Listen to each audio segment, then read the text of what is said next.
I will first accept the cookies to clear the UI. Then, I will make an initial guess of inception to establish a baseline for the target's medium, year, and rating. I am clicking the search field, typing the title, selecting the first result, and then clicking the guess button.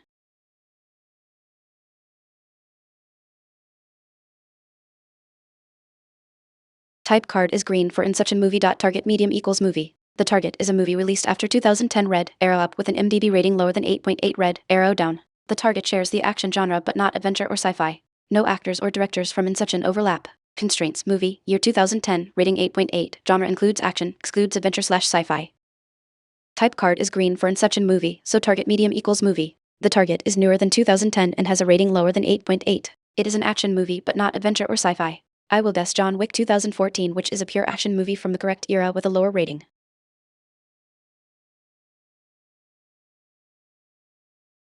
Type card is green for John Wick, Chapter 4 movie. Target medium equals movie. The target was released before 2023. Yellow arrow down, but within 2 years, so 2021 or 2022. The rating is higher than 7.6. Red arrow up. Action is a matching genre, crime and thriller are not. No actors or directors overlap.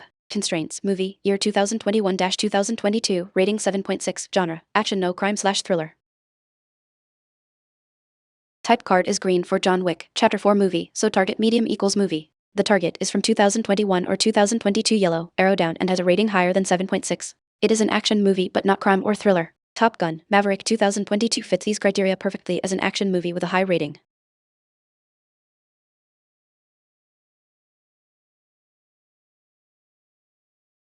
I nailed it. I found Top Gun: Maverick in just 3 guesses. The key was narrowing down the year to 2021-2022 and looking for a high-rated action movie that wasn't a crime thriller.